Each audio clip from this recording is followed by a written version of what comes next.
Opa! E aí, pessoal, tudo bem? Aqui é o Jefferson Khalili, professor de Direito e advogado.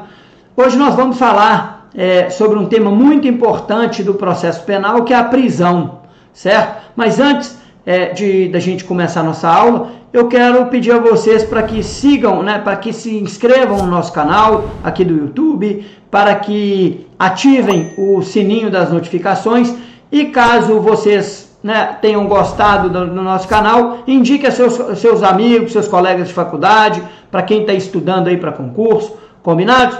E se possível também, nos sigam lá no Instagram, o meu perfil é prof_Jefferson Khalili, combinados? Eu vou dar aula aqui, começar a dar essa aula e vou mostrar os slides aqui na aula, vou fazer a aula em formato de tutorial, minha telinha vai ficar aqui embaixo, e eu vou disponibilizar o material após a aula. O material vai estar disponível aqui embaixo, vai ter um link aí para vocês, beleza? Então vamos lá? Vamos começar? A nossa aula é sobre prisão, certo? A prisão, na verdade, da que nós vamos falar, da que nós vamos tratar aqui hoje, é a prisão sem pena, aquela prisão que é imposta ao indiciado ou ao réu no curso do processo penal, ok? Para começar a nossa aula, nós vamos falar sobre a alteração que teve no ano de 2011 do título 9 do CPP, do nosso Código de Processo Penal. Essa alteração foi por meio da Lei 12.403, que entrou em vigor no dia 4 de julho de 2011. Essa lei, pessoal, o legislador quis, com essa lei, dificultar a imposição da prisão provisória para as pessoas que respondem ao processo. Ou seja, aquela prisão processual, ela ficou mais difícil ser imposta à pessoa que está respondendo ao processo. Ou seja, essa lei visou evitar o encarceramento provisório do indiciado ou acusado quando não houver a necessidade da prisão.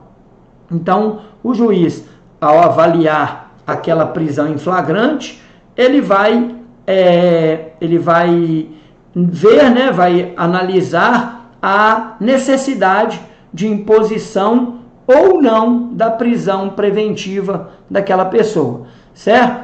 Para que isso ocorresse, para que dificultasse essa imposição à prisão da pessoa antes da sentença penal condenatória transitada em julgado, foi operado várias modificações legais lá no título 9 do CPP, incluindo nessas modificações o próprio título, que passou a ser da prisão, das medidas cautelares e da liberdade provisória.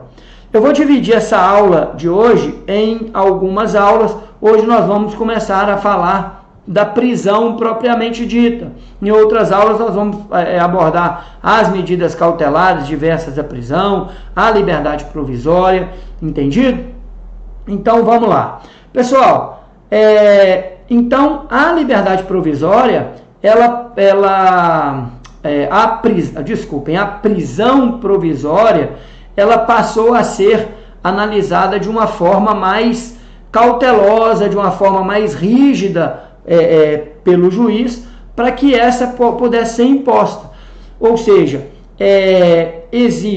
a legislação hoje exige a imprescindibilidade da medida para a garantia do processo. Ou seja, a custódia cautelar, a prisão provisória, a prisão cautelar, ela se tornou a medida excepcional do processo. Ou seja, resumindo, a regra hoje, a partir de 2011, a pessoa responder ao processo solta, em liberdade, ok? A exceção será a pessoa responder ao processo mantido presa, ok?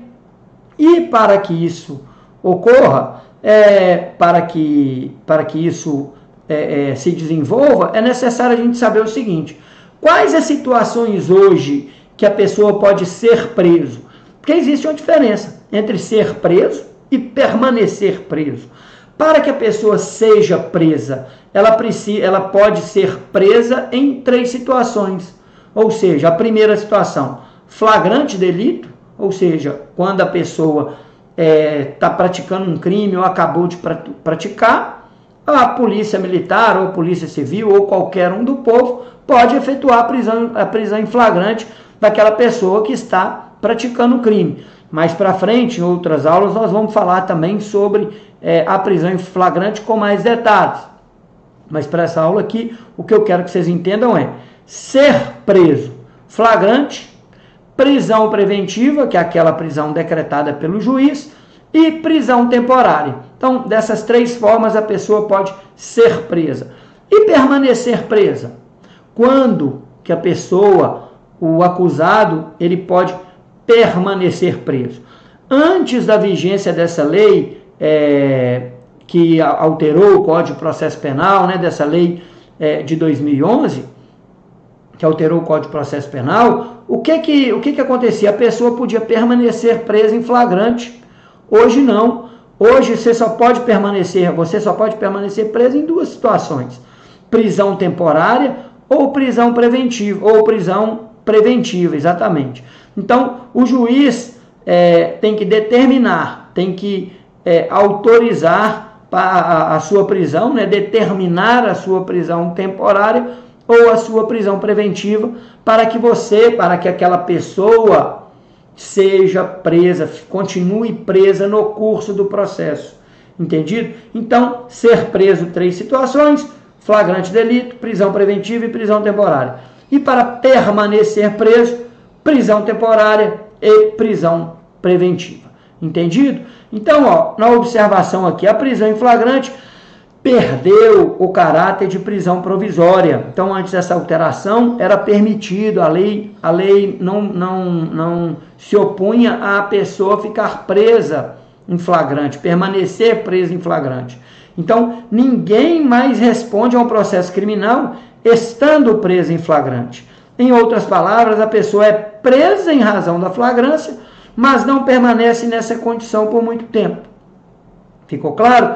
Então, lavrado o auto de prisão em flagrante, ou seja, a pessoa foi presa em flagrante, o delegado lavrou esse auto de prisão em flagrante, a autoridade policial, no caso o delegado, deve remetê-lo ao juiz competente no prazo máximo de 24 horas. Para quê? Para que o juiz, nesse prazo de 24 horas, o delegado vai remeter, o juiz vai marcar uma audiência de custódia, e nessa audiência ele vai decidir se a pessoa vai permanecer presa ou ser solta. Se o juiz decidir que ela vai permanecer presa, o juiz vai converter a prisão em flagrante em prisão preventiva. Se o juiz entender que ali cabe alguma aplicação de alguma medida cautelar diversa da prisão, para que a pessoa possa ser colocada em liberdade, ele pode determinar a pessoa vai ser solta, né? O réu, o acusado, no caso ainda, o acusado, vai ser colocado em liberdade. Então, não havendo fundamento para essa prisão preventiva, o acusado vai ser colocado imediatamente em liberdade.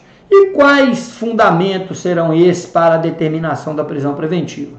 Nós vamos ver na próxima aula. Combinados? Espero que tenha entendido. Se tiver dúvida, pode colocar ali embaixo, aqui no YouTube, que eu respondo.